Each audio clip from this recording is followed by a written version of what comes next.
Got him! Hey guys, welcome back to the channel. Hope you're all well and having a great day today. Got a nice little replay for you today in the Batchat on Prokhorovka. I'm platooned up with my buddy Minzer again. I think we're running a double Batchat platoon as he's trying to push for his third mark on that. So yeah, straight into the gameplay. As you can see, we're just sort of driving around the middle of the map, trying to see if we can pick up any spots, see if we can get any early game assistance damage. There is two other lights on our team, and of course Minzer and his bat as well.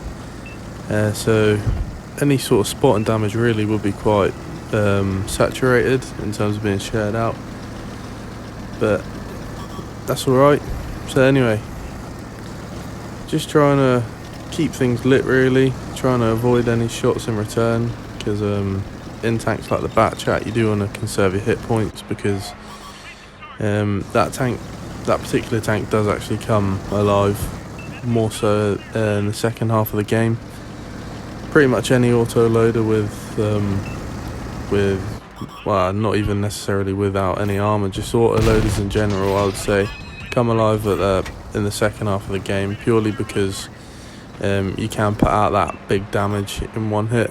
Obviously not one hit, but you know what I mean, quickly. And at that point of the game, usually tanks are quite often at least half health or below. So anyway, enough waffling.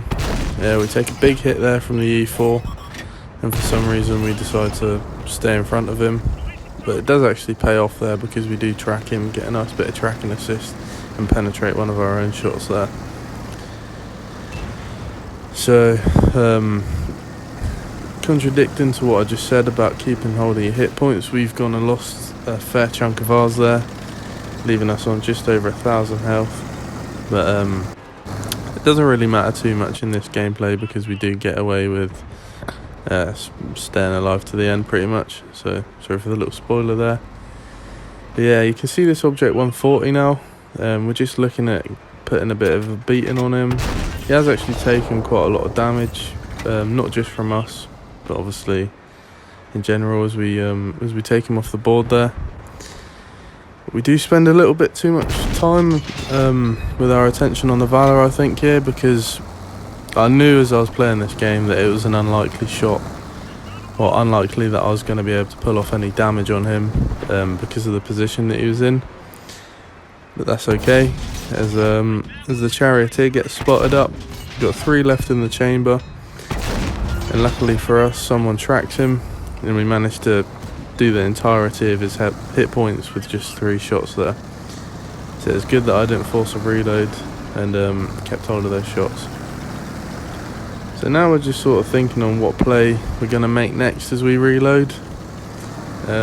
Good thing about the Batchat's reload being around 40 seconds is that it does give you a fair amount of time to sort of think and work out what you're going to do next and how you can be most effective.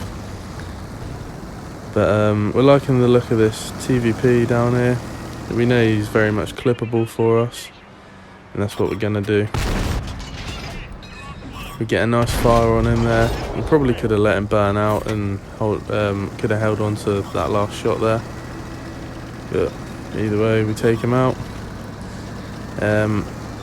Looking back on it, that play was quite risky, because there is a Jagdpanzer E100 and a Waffle Panzer 4 over in the sort of JK1 area, or JK2. So we could have easily been one banged by the Agri there had he have rolled high, but luckily for us that's not the case. Also, I would have usually forced a reload by now. This is quite a long time for me personally to keep hold of 3 shells, but we did actually force a reload now. The reason for that is a personal sort of thing for me, is when I've done my immediate damage, or what immediate damage there is, I like to just get the reload off as quickly as possible, because having that, I think it's 1850 or 1950 clip damage, as opposed to say if you've just got 3 shots left, it is way more sort of reassuring if you are to face something with I don't know, say 3/4 hit points.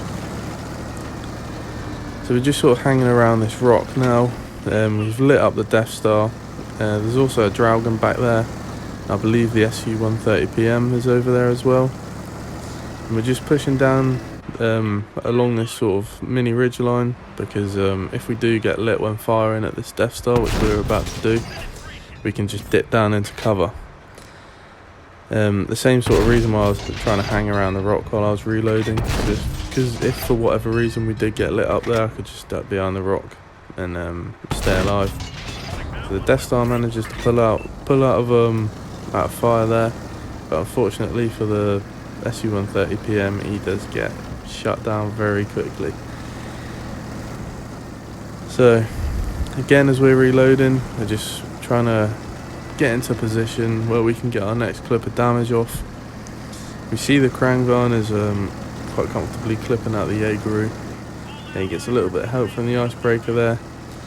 We know that the Valor's just pushed over the hill, as we can see on the mini-map, and of course we saw the Dragon head over in this direction earlier on, so that's where we're heading. So we just finished our reload now. Here we should have just pushed straight in, but I was a little bit hesitant and I was trying to stop to get a shot off. As you can see, he's hid behind the ridge, but it's fine. I should have just pushed straight in here. Yeah, we ate a shot, but we can eat another before he can take us out. Like I said, we should have just pushed straight in from the minute we lit him up, really. But like I said, it doesn't matter. So we get him with a good old RBRT here. He misses his shot. We ram him as well. And we're just gonna pretty much take this guy out pretty easily. And that's the game done. So I'll just try to wrap it up quickly now, as I have a tendency to waffle on past the gameplay. So wait for it.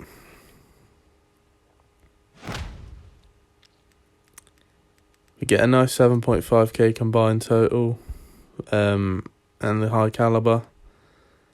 So yeah, nice replay in the Batchat on proc. Thank you very much for watching, guys. I appreciate all the support, and I'll see you on the next one. Peace.